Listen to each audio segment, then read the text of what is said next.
Hello guys, welcome back to another video. So sekarang ni aku berada di Camp 2 setinggi 6,300 meter di Gunung Manaslu. Gunung Manaslu setinggi 8,163 meter. Di Camp 2 ni setinggi 6,300 meter.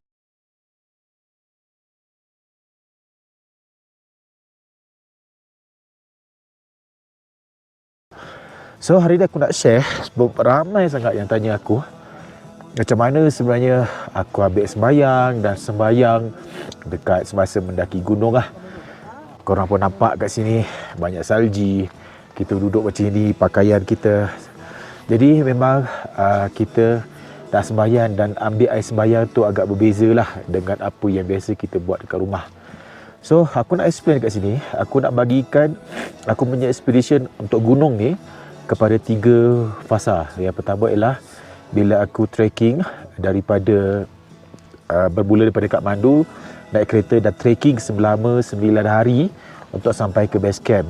Jadi itu adalah fasa yang pertama. Yang kedua ialah apabila aku berehat dekat base camp setinggi 4,700 meter di base camp, lama, ambil masa yang lama. Dan fasa yang ketiga pendakian aku ialah pendakian daripada base camp setinggi 4,700 meter sampailah ke puncak gunung ni setinggi 8,163 meter. Jadi macam mana aku ambil sembayang, macam mana aku sembayang tu semua berbeza mengikut 3 fasa ataupun 3 tempat ni.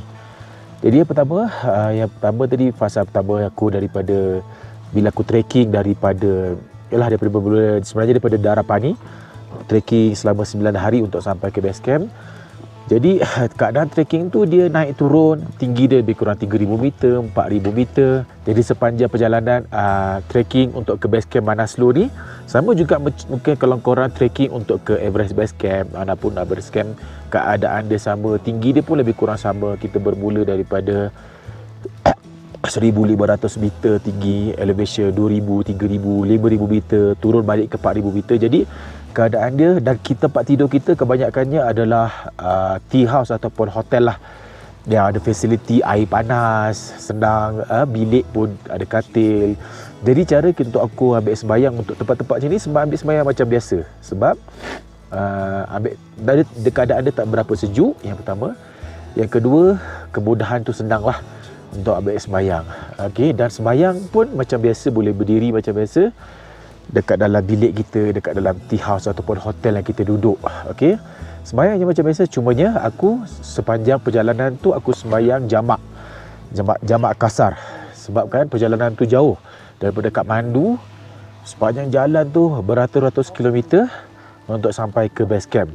Bermakna aku sembahyang jamak dan kasar disebabkan aku masih dalam perjalanan ataupun dalam musafir. Tapi dalam masa tertentu, katakanlah keadaan dia sejuk sangat dan kita susah nak ambil sembayang pun, kita boleh bertayamum lah sebabkan sejuk sangat. Kemudian apabila sampai ke base camp,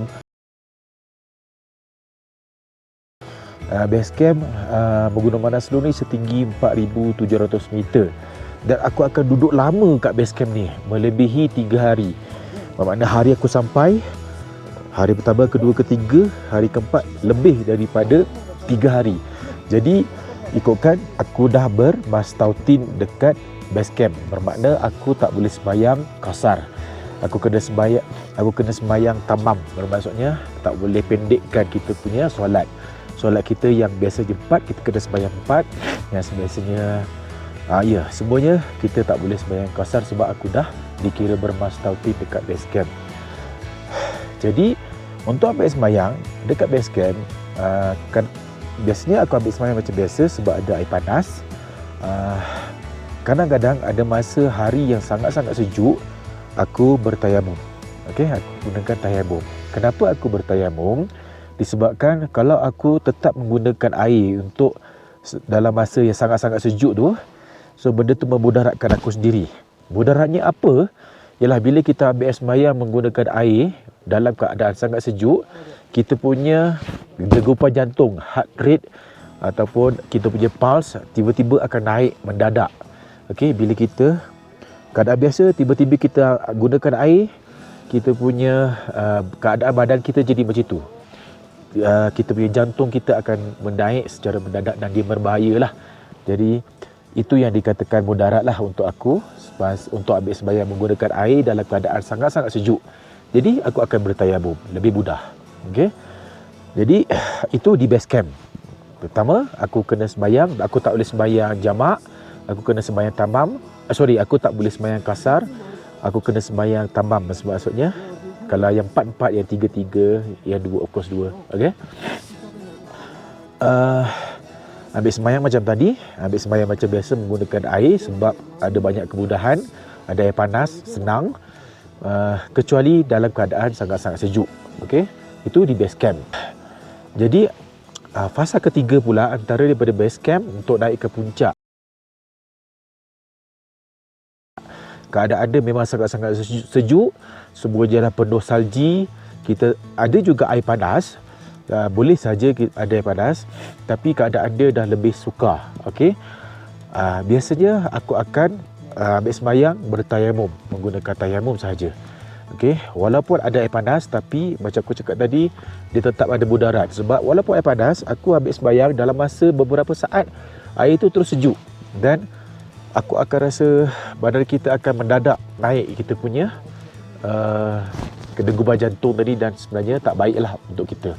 Jadi untuk ambil sembahyang antara base camp sampai ke puncak, mana-mana camp, ada 3 camp kalau ke Manaslu, ada 4. Camp 1 setinggi 5,700 meter, camp 2 sekarang yang aku duduk, camp 3, camp 4 dan ke puncak. Jadi dia memang agak sukar lah, memang susah. Keadaan pun sempit macam ni, okey, dalam kemah. Dan sembahyang pula disebabkan perjalanan ni tak jauh daripada base camp untuk naik ke puncak ni, lebih kurang mungkin dalam 10 km je dia punya perjalanan je. Jadi aku tak boleh sembahyang jamak kasar. Tak boleh sembahyang jamak kasar. Jadi apa yang aku buat ialah aku cuma sembahyang jamak sahaja. Sembahyang jamak, faham maknanya waktu Zuhur dan Asar aku gabungkan, tetap 4 dan 4. Sembahyang Maghrib dan Isyak aku gabungkan, tetap 3 dan 4. Aku tak pendekkan, bermakna tidak kasar, disebabkan aku tidak berada dalam keadaan musafir. Sebab aku punya tempat mastotin aku adalah di base camp, dekat je, lebih kurang kalau di camp 2 ni 6 km je. Jadi aku tak ada sebab untuk membolehkan aku untuk sembahyang kasar.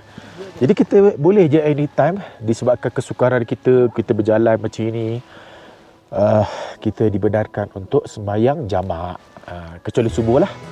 Okey, macam itu guys. Jadi aku harap korang faham macam mana apa yang aku explain ni boleh jadi panduan untuk kawan-kawan yang mungkin naik gunung ataupun pergi trekking ke Everest Base Camp, ataupun mungkin kawan-kawan yang naik gunung di tempat-tempat lain.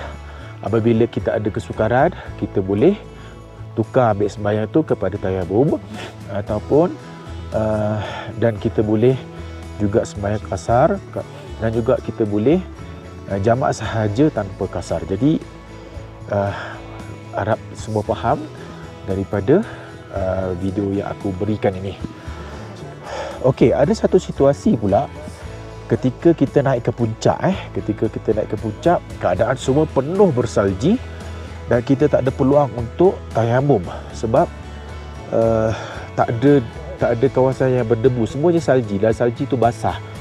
Jadi apa yang aku buat ialah pada ketika itu aku ambil sembahyang, tapi sapu je dekat atas jaket menggunakan salji. Sapu semua menggunakan salji, sapu je. Okey, sapu je. Ambil sembahyang macam biasa. Tapi sebelum aku pakai kasut pada pagi itu, aku akan ambil sembahyang dulu, tayamum, dan berniat menggunakan khuf. Okey, jadi aku boleh sapu atas kasut aku. Macam tu. Kalau dekat keadaan tempat macam ni, kemah macam ni, sebenarnya kita ada banyak debu. Okey, dekat bawah-bawah ni pun dah dikira debu. Ada banyak. Kita punya beg ni pun sebenarnya ada banyak debu yang kita boleh ambil untuk menggunakan. Even kemah ni pun daripada bawah kita yakin dia ada debu. Saya yakin dia ada debu. Jadi boleh ambil macam ni. Ini dan terus tayamum. Okey? Tayamum. Boleh gunakan apa-apa debu yang ada dalam kemah ni. Okey, itu tayamum kalau dekat dalam kemah. Alright guys, see you again on another video. Harap video ni dapat membantu korang untuk melaksanakan tanggungjawab kita. InsyaAllah. Assalamualaikum. Semangat membaik.